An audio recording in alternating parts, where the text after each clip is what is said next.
Syndicate. I thank everybody for coming on tonight. If you're not aware of the contest, email me afterwards. Palin, you weren't on the call, so you might not have the contest details. Let me send those to you. Anybody else? Clay, did you get the contest details? Yes, I watched the video. Okay, you watched the video. Good man. All right, good job. Okay, so first of all, I was not going to start with a Andy Frisella quote, but then today's quote came through. I'm like, well, there's no way I can't start with this quote, so I'm gonna. All right, so you guys just get to listen to me read another quote by Andy Frisella. This is kind of a long one, but it does play into tonight's topic, which is inspire. All right, so it says the real prize is today. When we're hungry, ambitious, and we'll stop at nothing to build the lives we want, we start to think that we'll be happy and can finally start enjoying life after achieving that next milestone. But it's bullshit. No goal, no amount of money, no relationship, no house, and no car is going to satisfy you. When you're a driven and ambitious person, your target is constantly moving. So even when you hit your goals, you'll always be looking for what's next, which means you'll never feel completely fulfilled. And there's nothing wrong with that. You just have to realize that happiness and fulfillment won't come from the milestones you're chasing. Happiness and fulfillment come when you learn to value the real prize of the journey, and that's today. When you shift your focus to making every day your best day and maintain the same drive and hunger for success, you'll find what it means to be happy and fulfilled. Trust me on this. If you're a high achiever, you can't have one without the other, or it will literally drive you insane.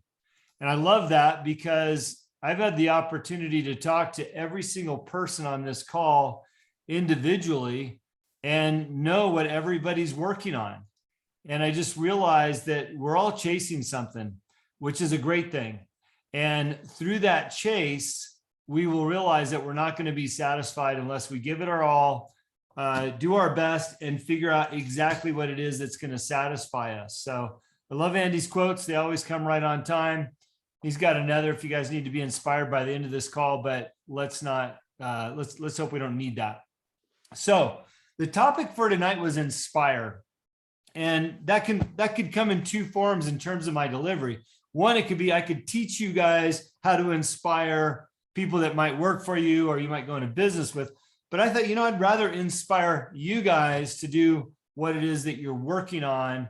And I'm going to do that through some of my own personal stories and accomplishments. And it's not from a point of arrogance or bragginess. I just want you to realize that anything is possible. And as I mentioned, I've spoken to each one of you about what you want to do, where you want to go in life. And none of you are clear of this message tonight about needing or looking for a little inspiration to get going, right? So in the quote I wrote, and I've been saying this for, I don't know, over 10 years, it's let's get off our butts, B-U-T apostrophe S. Okay, and that can come in a lot of forms for any one of you guys, but it comes often in our lives. And I want you to be encouraged to stay away from the but this or the but that, because you're your only person getting in the way of doing what you want to do, right? That's either to start your own business or to start a podcast or to transition your career, move into the next phase. Don't get in your own way with your butts. No more excuses. Now you have one more tool in your roster to leverage to get things done. So my first inspirational point to make tonight, and I've already said it a few times, I know what each one of you are working on. There's not a single problem or project that anybody on this call is working on that Rod or myself cannot help you with. I can tell you that for a fact. Each one of you, if I haven't already given you some advice or direction, could get that right now from Rod or myself. And what's important to understand about that is that we're going to help take that but out of the way for you. Okay. So you might be thinking, well, as an example, before the call started, one of the members was talking about a shift in the plan, right? Well, I might have to go this direction. Well, there's a big but starting to come in the way. So guys, no more buts. It's time to get off of them. Jim, welcome to the call. You can listen to the first couple of minutes. You didn't miss much. All right. Just telling everybody to get off their ass, basically. All right. The other thing that I want to say, and actually, Jim, we're similar in age. I think I got a few years on you, is it's never too late to start. You can always start a plan and work that plan. And I love this podcast that Gary Vaynerchuk had posted before, and it was about who he would invest in. And he says, I would invest in a 60-year-old all day, every day that's starting a business. And the reason why is because they have the experience, they have the knowledge, they've been there, they've done that, they paid the dummy tax, like I always say, and they probably have the passion and the drive to move on.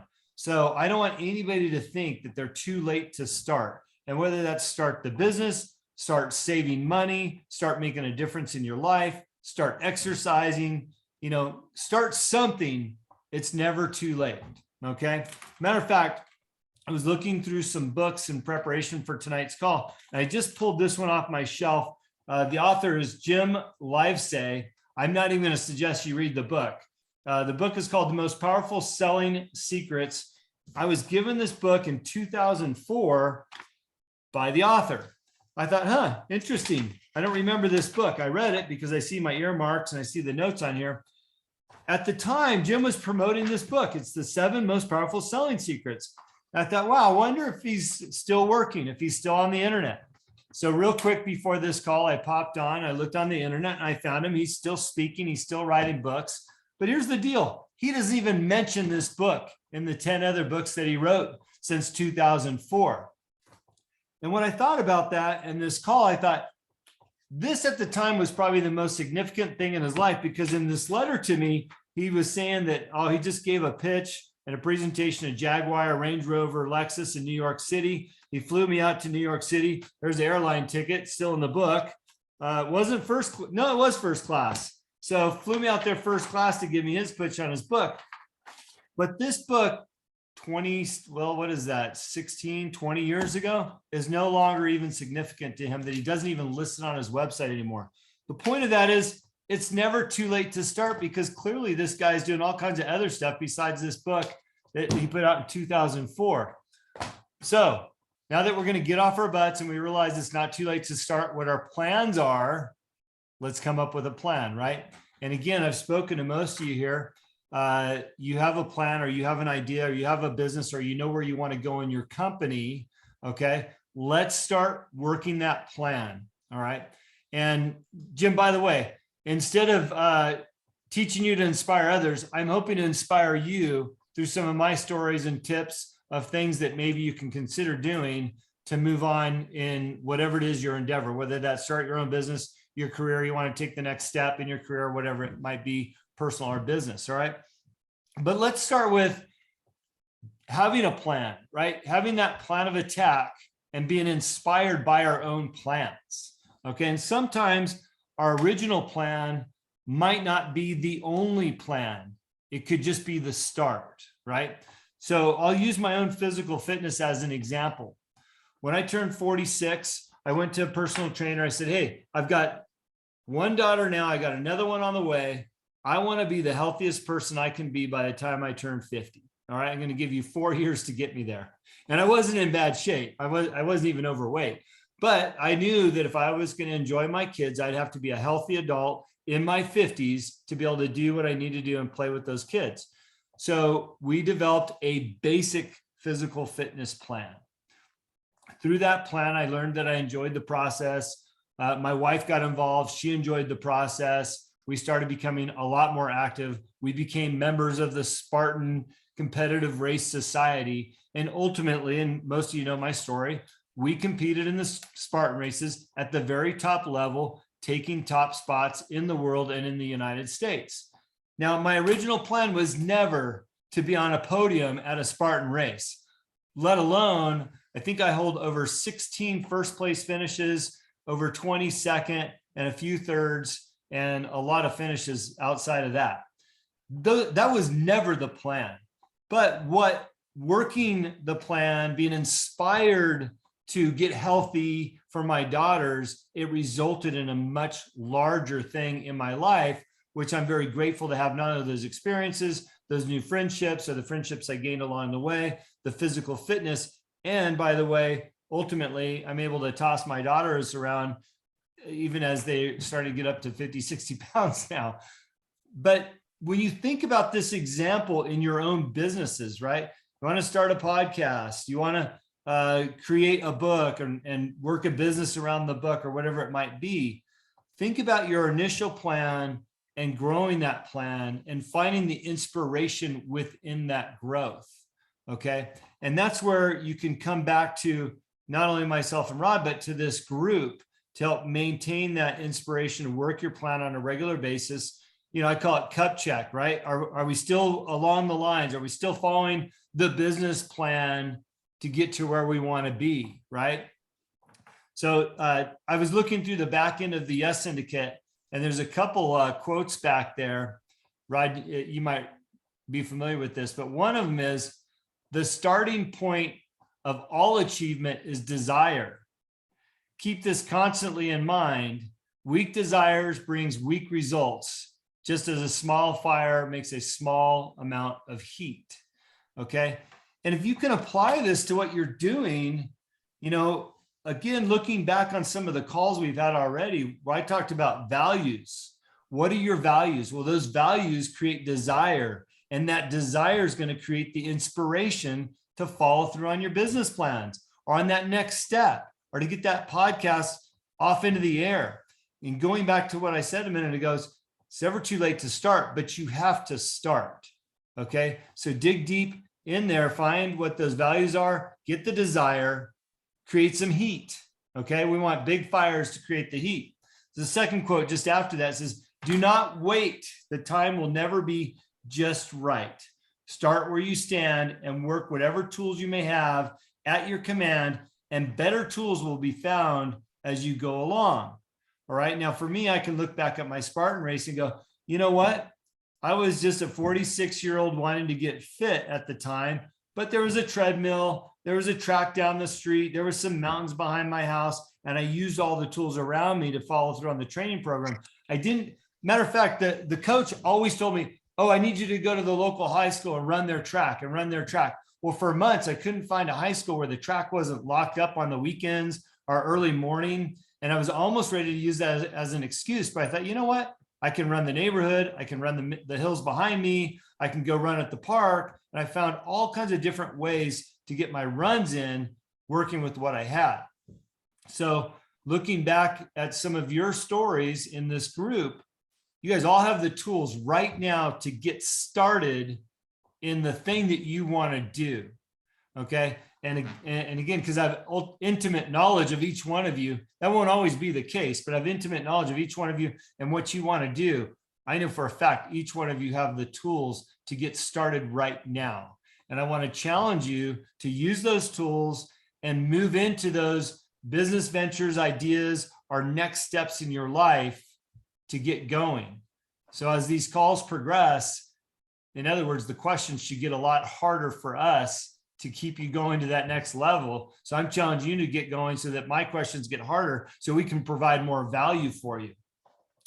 Speaking of the tools and the values and what makes a difference in what you're doing. Again, I was kind of looking through the books that I had because I think there's so many great tools, even if you pull one sentence out of some of these. There's a book called The Tipping Point. Maybe you've read it, maybe you haven't. Written by Malcolm Gladwell. It's a great book to read, especially if you're going to be an entrepreneur. And here's an example of what a tipping point means. And I love this because he talks about how little things can make a difference. The law of the few, the stickiness factor, and the power of context. All right. Each one of those will play a role in what you're doing and the value of where you're going. But here's kind of a point of the law of a few, right? And so the book starts out talking about the afternoon of April 18th, 1775, right? Young boy in a livery stable overhears the British Army officer say, hell to pay tomorrow. And that was enough for him to go and spread that news with Paul Revere to go about the country and talk about the British are coming, right? Now, there's much more to the story, and I'm not going to give you that history lesson. But the point is, there was a little tipping point that this person believed, wow, based on all the other things I've heard today, the final straw was they'll be held to pay tomorrow, overheard by some soldiers.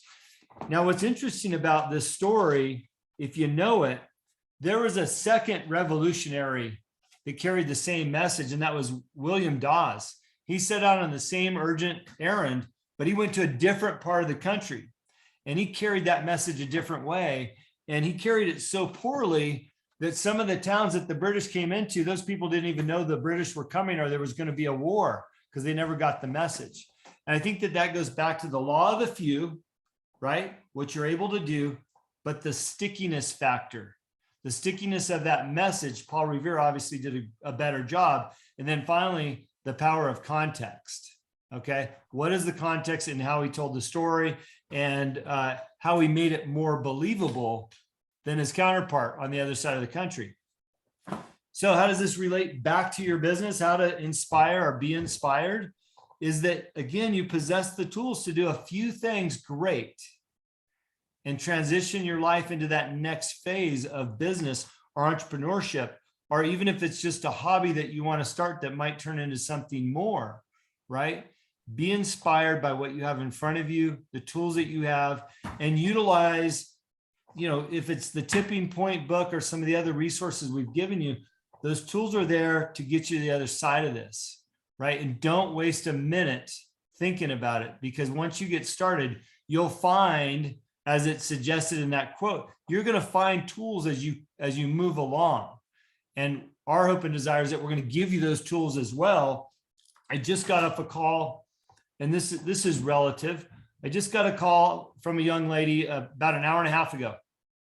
She, of all things, she draws blood for Quest Diagnostics, where they, give you back whatever your blood results are from your doctor visit, right? She's here in my small town, and the place that she was drawing blood at is closing down. So she got to find an alternative location. And a doctor that she's been working with suggested, hey, I'll fund a business for you to start. You could work this out of my office. I'll give you the space. We'll create an LLC. He said, I'll even make you a partner where you would own 55% of this. And, you can pay me back, et cetera. Right. So she came very skeptical of the whole deal. And her skepticism came from, I would say, a little bit of arrogance or lack of knowledge, because she says, that doesn't really seem fair that I know how to do this business, but I only get 55%. Doesn't really seem fair that I don't get a raise in the deal. I said, what do you mean? She says, well, he's willing to pay my salary, but it's going to be the salary that I'm getting paid now. I said, well, do you have any money? And she says, no. I said, do you have any savings to put towards this business? No. So the message in all this was she came about this business with very little to the table, and this doctor was offering a lot. And so it was my job to change her dynamic way of thinking to say, look, you're being handed a lot for a little. And all of a sudden the conversation started going in a different direction. So she realized, like, there is genuine opportunity here. I can do something with this. He is giving me a lot up front. Matter of fact, he even offered to put $20,000 into her bank account to make sure she had starting capital, right? And have the LLC drafted up so she didn't have to deal with it. Because he realized, and I talk about this a lot in business partnerships, is offering value for value. It's not a good deal unless both people receive value. And what she wasn't doing is seeing the value in the partnership. So I had to bring that out to her and show her, because she's young, she's in her early 20s, and she's in a great spot right now to have this opportunity. So the point I'm trying to make with this story is that the tools are coming along, and she wasn't even realizing how many tools were in front of her, right? By the time I got off the phone with her, she couldn't wait to call the doctor again and say, hey, send me over the contract. Let's get this thing going. So the inspiration that I was able to give her was based on understanding of what she's doing, what she's trying to do, and the real value of the deal. Now, I don't know the doctor, and I don't know his character, and I would have to meet him to say, and I told her the same, like, trust your instinct with him in person. On paper, everything sounds good. Use your instincts to make that final decision. But I think he's in a good place and a good offer for her. So point is, now she's inspired to go after this business with a completely different mindset of, wait, he's not out to get me. he's out to offer me a lot of value. And so I want to encourage you guys to find the values in what you're doing and the value in what you're trying to accomplish and the people around you. Okay, so now we've got busy schedules. I know everybody here has their day jobs. Nobody's retired, including, well, Rod, you're kind of retired, but this is another job for you. So how do we make time to accomplish what we want to do at work and create these new businesses or opportunities or make a difference so that I get that next raise, right? Well, I like to talk about the white space on your calendar. And I would encourage you to be a student of your calendars. In other words, have an electronic version, because that's what we all use now. If you're that savvy, writing your own calendar down. I used to get one of those big ones at the office Staples store, and I'd handwrite every day what my tasks were, and got to the point where I couldn't even read it anymore. But I would encourage you to become a student of your calendar. Put everything that you need to do on a daily basis into the calendar. And that means if you're a person that takes a 20-minute crap, then you better put 20 minutes in there for crapping, because that's a long time, right? But become a student of your calendar so that your time is broken out into sections, all right? And this is something that I'm going to refer to as our relationship builds, because when people ask me like, Jim, how do you get it all done? You guys are so busy. I talked to my mom yesterday for Mother's Day, like you guys all should have done. And she says, you guys astound me. I don't know how you do everything. Well, I didn't want to jump into being a student of my calendar. I said, well, Mom, we make the time for the things that are important to us, like calling Mom and making a meal for my other mom and all these other things. But if you know exactly how much time you have and what your goals are, you could plug in the time to achieve what you're looking to do. And I would hope that somewhere in that calendar, you also have some physical fitness and some time for being healthy so that you can do all those other things. Again, congratulations to Jim, just coming off 75 hard. Yeah. So what I do once I'm a student of my calendar is I look at the white space. All the white space on your calendar becomes opportunity space. And if you got a lot of white space on your calendar, that means you have a lot more opportunity than you're giving yourselves credit for, or you're just being too damn lazy to fill out your calendar. So decide which one it is. Stop being lazy, fill out your calendar appropriately, then really look at the white space. And then you'll know when and where you can start building your businesses out. And there's no more excuses or buts as to why you can't have this emerging business or opportunity in your life. And within that white space, we'll be talking about other things to fill that with outside of just the business, like health and recharging your batteries and vacations and all those other things, and giving back to your family and kids or whatever, whoever's in your life, right? So, and I'll be honest, this Friday, I got a lot of white space in my calendar, right? So my job tomorrow morning will be to start filling that white space up. And I did some of that pre-work today by reaching out to potential candidates that want to be on my podcast show, agreeing to interview them on Friday so I can start filling up that space. So again, become students of your calendar and start filling in that white space. All right. So for tonight, inspiration, get off our butts, have a plan, work the plan, enjoy the suck, by the way. Okay. Cause it's not going to be fun. It wasn't fun running 26 miles every Saturday in preparation for an ultra marathon with Spartan. But you know what? I look back on it and I miss those days. I wish I could go out in the yard tomorrow and go run 26 miles without thinking about it, know exactly what I needed to go do that, the resources, the time, the energy, the diet, etc. But I'm a long ways away from that. And the point is, once the suck is over, you get to look back on it and realize how much it was actually enjoyable. So when you're writing that business plan or you're researching your project and it's shitty to be up at 11 o'clock at night and you got to get up at 5 to get your workout in, well, you're going to look back and you're going to appreciate that time you spent sucking it up and getting something done.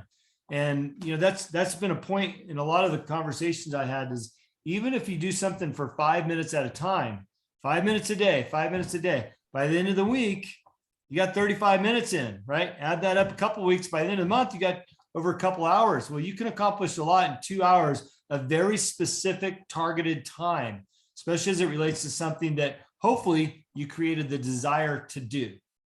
All right. So I'm going to stop there. I'm going to encourage you guys to have some questions about where you're at in your businesses, how we can help. I've really enjoyed the phone calls that I've had with most of you. Jim, I know I didn't catch you this last week, but Rod did, because I appreciate knowing where you're at in your businesses. And I would also encourage you to have some of those same questions on these calls, because you might be of value to somebody else, which is important in our growth, especially as entrepreneurs, is bringing value to somebody. But somebody else here might have a different perspective on what that question is, and you might receive more value back than what just Rod or I could give you. So I would encourage you to come to the calls equipped with questions. And as Rod said last week, come to the calls knowing what you hope to get out of them. The last thing that I want to do is have you guys on these calls and not give you value back, right? And let me just talk real quick while you're formulating your thoughts. And Rod, I'm going to let you talk a little bit too. Is we're only as good as your questions are your ability to act on what you're learning here. And I had a client that I was life coaching on the side. He let me know the other day that May would be his last month. And he literally meant that, right? And I reached back to him. I said, hey, no problem. You know, these things ebb and flow. And I said, well, here's the things that we're working on. Do you want to wrap these up? And he didn't respond. And then I said, well, I'm happy to do them. Like, and I'll even cover the cost if they go beyond the time of the month. No response, no response, no response. I'm thinking back on the last several calls I had of he and I together. And what I realized is I was giving him the work and the opportunity, but he wasn't doing the work. And he started to get embarrassed over not doing it, because I'd call him out on it.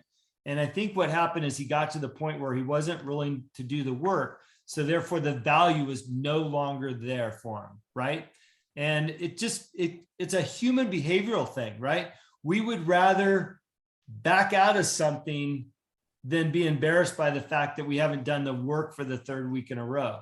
So what I want to do is encourage you guys to put in the work and get the value for the work, and not be afraid if you miss a week or 2 weeks or 2 months or 6 months that you didn't get something done. But let's work through that together. Let's figure out why the work's not getting done, or find that white space, or give you a different level of inspiration, even if that's a cow prod in the ass to get you going.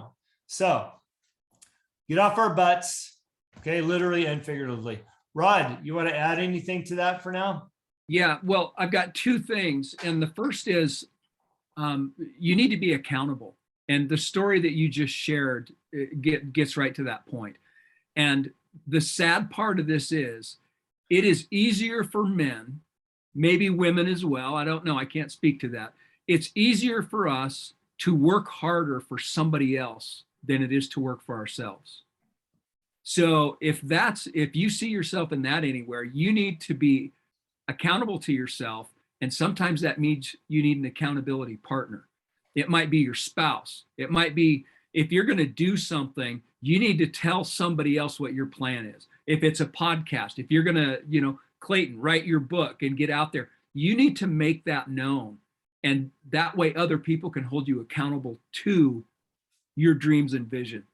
When you bump into someone and say, hey, Will, how's the podcast going? Hey, Clayton, what's going on with your book? You need to have those. And accountability is everything. And so that's point number one. Point number two, and I'm going to bounce this back to you real quick, Jim, because how did you find Kalispell, Montana? Yeah, I found it through Spartan racing. Exactly. I had no idea. Exactly. So that's the other point is there are divine appointments and divine connections that you may not even know about, that you just have to start following your plan, get involved, do it, and keep doing it. And it can open doors that you haven't even seen yet. I mean, that's just it. You need to be looking past the big picture, not just at the big picture, but past the big picture. Yeah, it's interesting is referring back to the tipping point. He's got a little word game and our name game in here. And there's, I don't know, maybe 100 names that he listed out.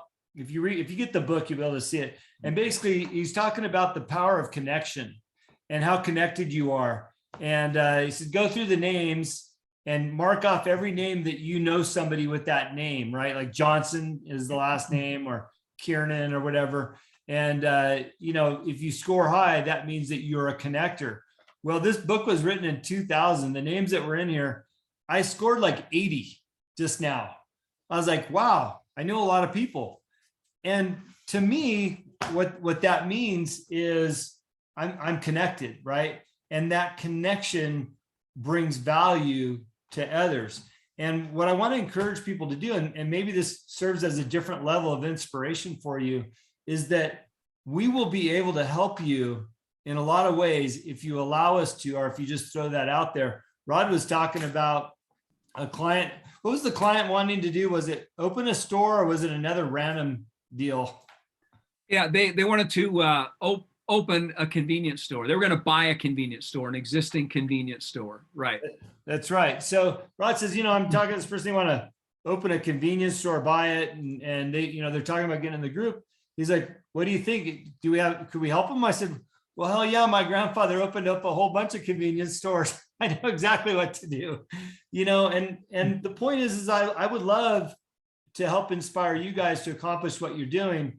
I know I've made some introductions to a few of you on this call, to people that will help with your game plans. Will, I know we're working on a podcast, and Jim, we've had some good conversations. So be inspired by the group and the company you keep.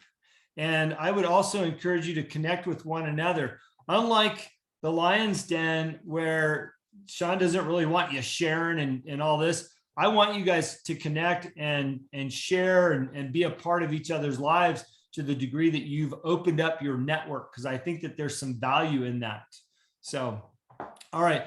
Any questions about the contest? Actually, let me ask you this. Has anybody started the contest besides me? Anybody? Jim's shaking his head no. Rod, did you start? I got a free item. Problem is what did you get for free? So I'm not sure I want to flip it at this point. So I got a lawn spreader. It's a cedar fertilizer spreader. And see, the last time this happened, Jim, I got an antique table, and I thought I can refinish this and flip it. And then my wife and her business partner fell in love with it, and it's in their office. I redid 2 chairs, same sort of thing. It's like, I see some potential here. And they're in my wife and her partner's office. So, and I didn't sell it to them, obviously. Well, so I bought a 4-year-old Philly thoroughbred week and a half ago. My wife says, what the hell are you going to do with that? I said, I'm going to flip her. We got a contest coming up, and I'm a sucker. Now, it's not going to come easy, by the way, guys. And I don't count. My deal doesn't count in this group. But I realize I've got to train her a little bit. I've got to feed her. So I've got some outgoing costs. And I don't know the first thing about really selling a thoroughbred horse. So I'm going to have to learn how to do that. But I'll tell you what, I'm looking at making a $3,500 profit on her in 30 days. So that's not bad money. I had to put the money out. The opportunity had to be there, and I had to say yes. So we'll see how it goes, but I'm going to do the homework. So I would encourage everybody else to figure out what they're going to flip and do it. And, it could be trivial. It could be a seed spreader or whatever. But what I really want to encourage you guys to do is think about your own ability to make money, to make a difference, to create something. If you're going to flip something, learn how to feed it, or learn how to refinish it, or learn how to enhance the value of it. And in that process, you're going to learn more about what it is that you want to do. At least you're going to give yourself the confidence that you can do that. Let me tell you, when you flip something that you paid very little for, or you got for free, and you make some money, there's a hell of a lot of satisfaction in that.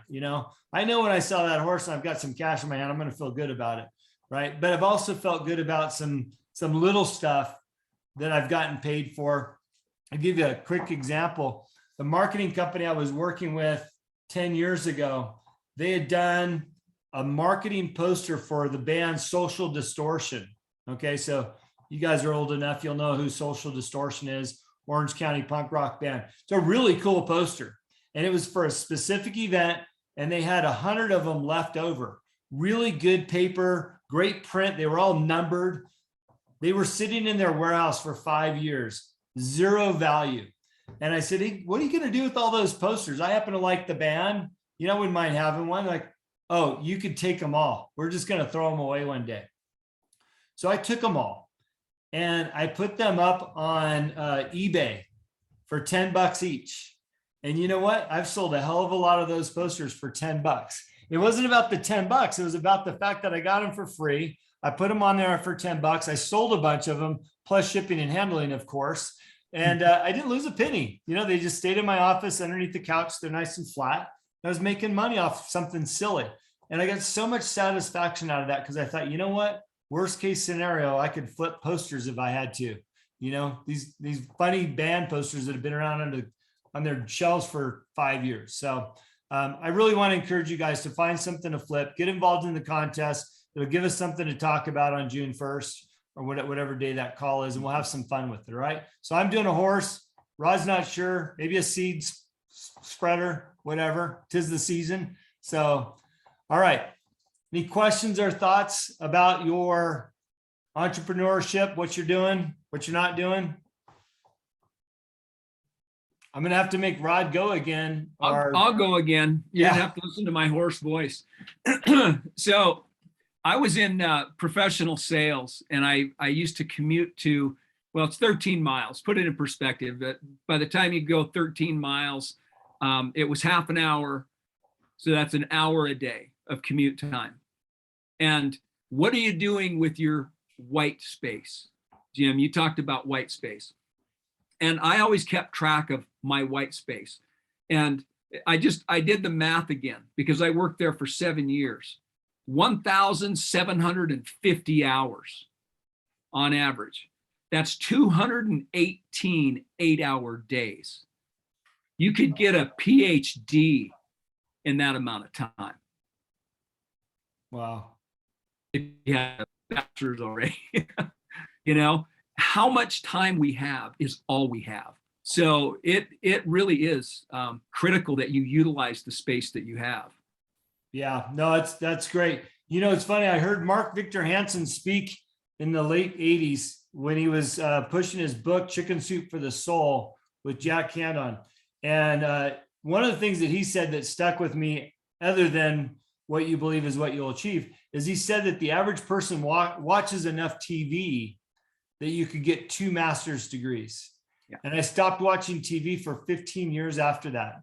Never watched. I missed like The Sopranos, all those series during The Sopranos and Friends and all. I never watched any of that stuff because I didn't want to waste any time. So, all right. Clayton's got a question on creative modules, but what specifically is the question, Clay? What do you want to know about them? So got my draft back on the book. So I got to start editing it. Rachel, Sunday Brunch, she is wanting me to do some modules, some lessons. I'm debating where to go. I'm trying to figure out what's going to bring the most value to the people I'm trying to reach out to, the student athletes I'm trying to reach out to and teach and help and make them become a better version of themselves. You know, I definitely want to do something on goal setting, as that's a big chapter in my book. I don't know how many modules I should do. What's a good number to start with? Where should I go with it? Yeah, trying to get rid of my butts here. Yeah, good job, and good job having a question. By the way, guys, we could end this call in 30 minutes and still give you enough value, but I think with Rod and I, we really want to make sure that we are fleshing you guys out of any questions that you might have. So I love that we eventually get around to some Q&A. When I mean 30 minutes, you know, this call could be over at 6:30, but we don't want to do that. We want to make sure that you guys are using this time. We can bring something back to you. Clay, I'm going to tell you something that we all become our own victims of, and that is overthinking it. Okay. You've written the book. and the book already has its modules in it, right? So now you're working with another creative in a different space. And you're like, well, how do I do this? What do I give her for content? Everything you do now should reinforce what's been said in that book, right? So if you've got goal setting in the book as an example, what you put out with your social media, with your marketing, with your modules, with your funnels, they should all reinforce the message for the book, which would ultimately reinforce your, what I called your golden egg, right? And if your golden egg, and I'll just use an example. So Clay's book is about athletes and teaching athletes to be at a peak level. You can clean that up for me if you need to, Clay. But ultimately, the book is a tool for him to give one-on-one coaching for a much higher price point, as a client, right? Or group coaching that will net result more revenue for Clayton's teachings, right? So Clay, all your modules should reinforce what's in the book so that there's no mixed message. And what they're getting in the book, they're getting in your push, and then ultimately they're going to pay for it when they've got you one-on-one, right? And then that's really when you give them the gold. And when I say don't overthink it, is you've lived a life of learning. You've learned enough. Now, the key is to extract what you've learned and put that in play. Don't try to reinvent what you've already learned. Clearly it's worked. You've written a book, and now people are willing to pay for it, read your book to learn more about it, find you on social media, receive your emails when you push them out. So be confident in the knowledge that you have and in the silos or modules that it's already in. Don't try to, you don't need to give a big splash every time. Sometimes you just got to give what you got, because they don't know that. They don't know what you're offering. Okay. So hopefully that helps. Yeah, definitely. Thank you. I'm going to add to that too, Clayton. I know you already got my message there, but if you're looking, you're going to be doing funnels with this and stuff too, correct? Yes, correct. Okay. So I think the first thing I would challenge you to do is ask the questions that will be on those funnels. Ask those questions, and then if you answer those questions, that's going to be your module. Okay. Does that make sense? Yes. Okay. Yeah. Right.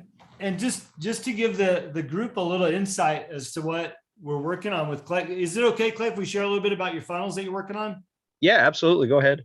Yeah. And I'm not, because I don't know all the specifics within your funnels, but what funnels are is if you have your home base, let's just call it your website for your business. Okay.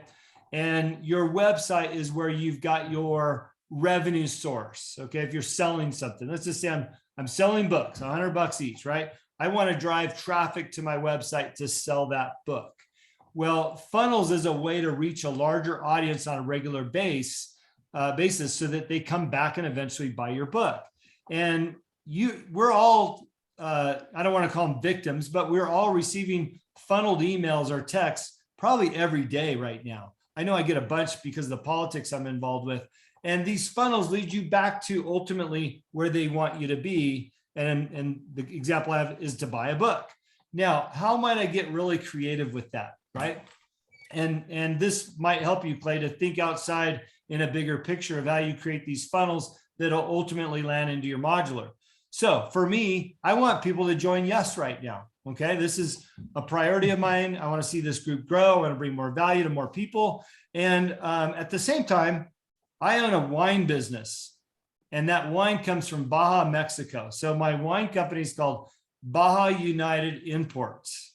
And I have an email list of about 250 investors. And then, I don't know, 10,000 people that have bought wine over the last 4 years. What do they have to do with my damn book, right? Nothing. But I could get them there through some funnels, right? So it's like, a funnel example might be, hey, you purchased a bottle of wine. Thank you. By the way, did you know that the owner of this company also has written a book? You might want to check it out over here. And over here might include giving him a 15% discount off the book. Now, all of a sudden, my funnel has pulled that person out of my wine world and put them into my book world. Hey, I see you bought the book. If you enjoyed the book, you might be an entrepreneur. you might want to consider listening to Jim's podcast. The answer is yes, right? Or, hey, you bought the book. You might want to consider, if you're an entrepreneur, joining the Y.E.S Syndicate, right? So these funnels start taking people to places that you ultimately want them to be. And that would be, in my case, on my website to learn more about the Y.E.S Syndicate. Now, you might want to go the opposite direction. I might want to bring people to my wine business. So don't be surprised if you guys get an email one day saying, hey guys, thanks for being a member of the Y.E.S Syndicate. By the way, I've got wine that I'll give you a 50% discount on for being in the Y.E.S Syndicate. Go over here to this website. Next thing you know, you're over there, right? So that's what funnels are. And that's how they are used to reinforce your business or what you're trying to sell. And every one of you guys in this group could benefit from having funnels to achieve what you're trying to achieve, right? So good question, Clay. Glad you asked it. Any other questions?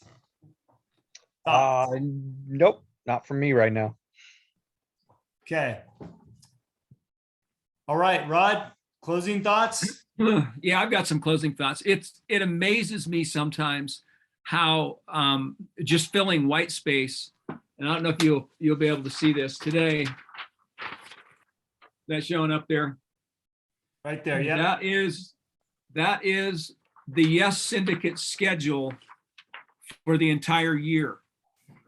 Okay, there's a lot of white space in there, but I have an assignment. Jim has an assignment. We have a core value that we have to hit. We've got white space to fill, and the neat thing is the synergy that happens with the group, because what I was going to talk on next week, Jim actually he laid the platform for it this week and didn't even know it. So, and I'm telling you, it will make a difference. Jim, I think you might definitely benefit from it by next week. So Good. just, we have those conversations individually, with each of you and with the group, and it plants little seeds, and it's amazing. You throw a little bit of water on it. In this case, more like gasoline, because we're creating heat, right? So it does come out. So anyway, in the filling of white space, there's a plan and there's so, and it's exciting. I know I don't sound really excited right now, but that fires me up. Is that enough of a teaser? Yeah, it's a good teaser. All right, just a reminder, the biggest flip, right? Buy something or get something for free that you plan on flipping, modify, market, brand, clean, polish, feed, or do nothing, and then sell it for a profit, okay? The winner with the biggest gap from the purchase price to the sale is going to win the contest. You got to deduct your expenses. So I got to deduct the feed bill on that horse and the training and all the other crap. Save the receipts if you want to be super anal, but you need to show proof of the purchase and the sale or the fact that you got it, right? So here's the prize. You get a box of goodies from Y.E.S, at least going to be $100 value. You get some glory amongst the group. You get a life lesson. And by the way, you made some money, okay? The second thing is we have, if you didn't notice or if you didn't catch it, we've got a referral program. If you refer Y.E.S to like-minded people, got to be like-minded, have them sign up, mention your name. At the end of 90 days, I'm going to pull a winner from the hat. And by the way, you get an extra entry if somebody signs up for the year, but we're going to do $200 in Montana beef from the Liberty Cattle Company, which is one of my other businesses. So if you're a steak eater and you want to have some steak for the summer, then find a few referrals and get them in the group so we can expand it. In June, we're talking about an addition to this program. We're going to bring value to people. All right. And everybody in the group is going to bring value to somebody else. Okay. It's already going to happen. So I just want you to know that that's a little teaser for the coming month. And but like Rod just said, we've mapped out the whole year. So we got all kinds of cool shit that's going to be happening that we're going to be rolling out and having some fun with.